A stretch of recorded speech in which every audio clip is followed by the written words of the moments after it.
Hand post ಬಂದು winger ಹತ್ಕೊಂಡು ಅಪ್ಪೋಣ, ಕೀರ್ತಿ, ಕುಮಾರಣ್ಣ, ನಾನು 3 ಜನನು ಹೋಯ್ತಾ ಇರೋದೇ ಬಂದು ಮೂವಿಗೆ. ಯಾವ ಮೂವಿಗಪ್ಪ ಅಂದ್ರೆ ಶಿವ್ ಫ್ರಮ್ ಶೋಗೆ.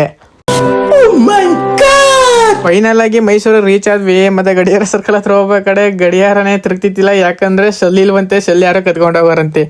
ಜನ್ಮಕ್ಕೆ ಹೋಗೋ ಥಿಯೇಟರ್ ಹತ್ರ ಬಂದು ನೋಡಿದ್ರೆ ಫುಲ್ಲು ರಶು. ನಾವೇನಾರು ಆನ್ಲೈನಲ್ಲಿ ಬುಕ್ ಮಾಡಿದ್ರೆ ಬಂದು ಆಫ್ಲೈನಲ್ಲಿ ತಗೋತೀವಿ ಅಂದಿದ್ರೆ ಈ ಕಾಲಕ್ಕೆ ತಗೊಳಕೈತಿಲ್ಲ, ಅಷ್ಟು ಜನ ಅನ್ಕೊಬಿಡ್ರಿ.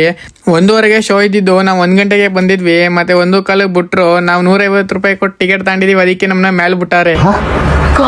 ಹೇಳೋ ಕೂತಾರಲ್ಲ ಅವ್ರು, ಅದು ಹೆಂಗ್ ಮೂವಿ ನೋಡ್ತಾರೋ ಗೊತ್ತಿಲ್ಲ, ಕಣ್ಣಿಗೆ ಹೊಡಿತೈತೆ.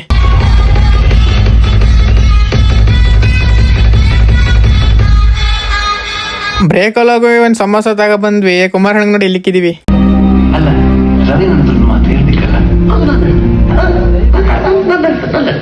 ಫೈನಲ್ ಆಗಿ ಮೂವಿ ಮುಗೀತು. ಮೂವಿ ಮಾತ್ರ ಬೆಂಕಿ ಅನ್ಕಲ್ರಿ. ಒಂದೊಂದು ಸೀನಲ್ಲಿ ಫುಲ್ ಕಾಮಿಡಿ. ಮೂವಿ ಬೇಜಾರು ಅನ್ಸೋದೇ ಇಲ್ಲ. ಎಡಿಟಿಂಗ್ ಸ್ವಲ್ಪ ಲೇಟ್ ಆಗಿದ್ದಕ್ಕೆ ವಿಡಿಯೋ ಸ್ವಲ್ಪ ಲೇಟ್ ಆಗಿ ಬಂದೈತೆ, ಕ್ಷಮೆ ಇರಲಿ. ನಾವು ಮೂವಿಗೆ ಬಂದಿನ ಬಸ್ ಸ್ಟ್ರೈಕ್ ಇತ್ತು, ಹಂಗಾಗಿ ನೋಡ್ರಿ ಮೈಸೂರು ಬಸ್ ಸ್ಟ್ಯಾಂಡ್ ಅಲ್ಲಿ ಕೆಂಪಸ್ ಕಾಣ್ತಿತ್ತು. ಇವತ್ತು ಕಲರ್ ಬಸ್ಗಳು ಕಾಣ್ತಾವೆ. ಮೈಸೂರಲ್ಲಿ ಬರ್ಬೇಕಾರೆ ಮೈಸೂರಲ್ಲಿ ಫುಲ್ಲು ಸೈಕಾಗಿ ಮಳೆ ಅನ್ಕೊಬಿಡ್ರಿ. ಸದ್ಯಕ್ಕೆ ನಾನು ಮ್ಯಾಮ್ ಪೋಸ್ಟಲ್ಲಿ ಹೋಯ್ದಿದ್ದಿಲ್ಲ, ಬರೋ ಮೂಮೆಂಟ್ ಇತ್ತು, ಅದಕ್ಕೆ ನಾವು ಸಿಕ್ಪಕ್ತಂಗೆ ಗಾಡಿ ಹೊಡ್ಕೊಂಡ್ವಿ. ನೋಡ್ರಿ ನಮ್ಮ 3 ಕ್ಲೈಮೇಟ್ ಹೆಂಗೈತೆ ಅಂತ. ಇಷ್ಟ ಆದ್ರೆ ಲೈಕ್ ಮಾಡ್ಕೊಂಡು ಸಪೋರ್ಟ್ ಮಾಡ್ರಿ.